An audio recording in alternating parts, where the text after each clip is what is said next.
Good afternoon. This is Jeff J. Brown, China Rising Radio Sinoland in Chiang Mai, Thailand.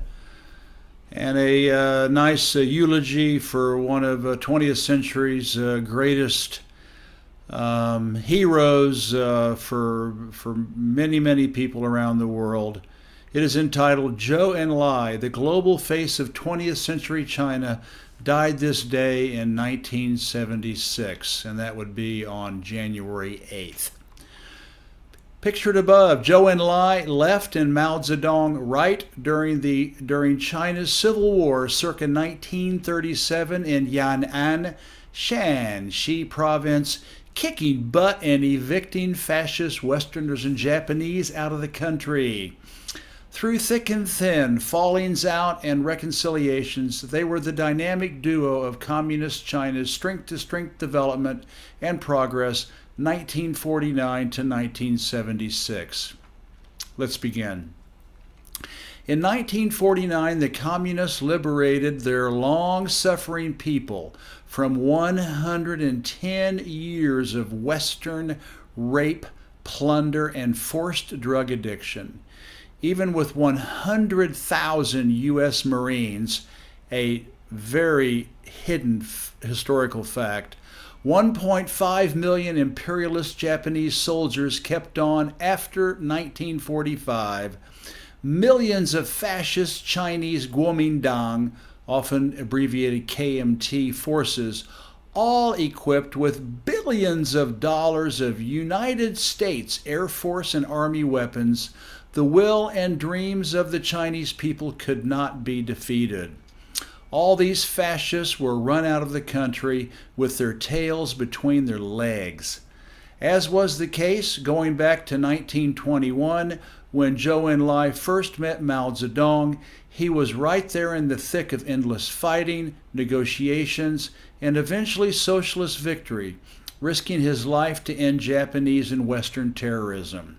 Along with Mao, Zhou Enlai helped move and mold 20th century China from strength to strength. It is inconceivable to imagine today's People's Republic without both their pharaonic contributions to the citizens. In the China trilogy, see below, I wrote how Zhou almost died in Changsha, Hunan, when the KMT torched the city to keep the communists from taking it over. Over 30,000 innocent citizens died in that fascist inferno. In 1955, the CIA tried to kill Zhou by planting a bomb on the airplane he was supposed to take back home after attending the Bandung conference in Indonesia. At the last minute, Zhou innocently changed his plans and was not on board. A few minutes later, all the other hapless passengers were blown out of the sky. To say that he led a storied life is an understatement.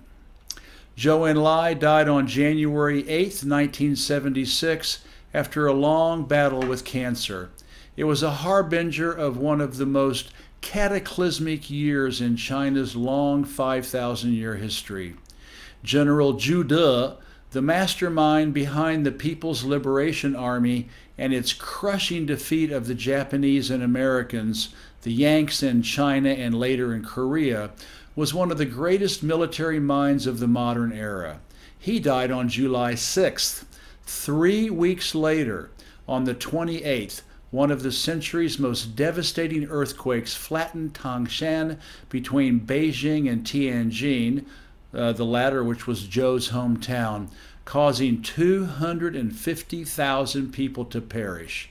And then the final blow that fateful year, just 2 months later, the great helmsman Mao Zedong died on September 9th.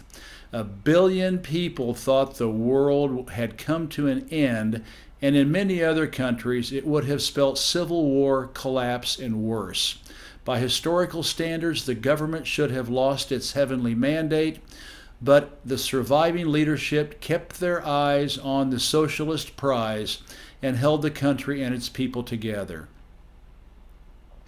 Zhou was handsome, suave, and cosmopolitan. In 1917, he studied in Japan, and in 1920 worked in France and Britain, becoming conversant in Japanese, French, and English.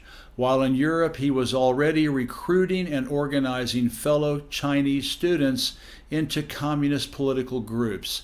The next year, he and Mao helped found the Communist Party of China, the CPC, in Shanghai.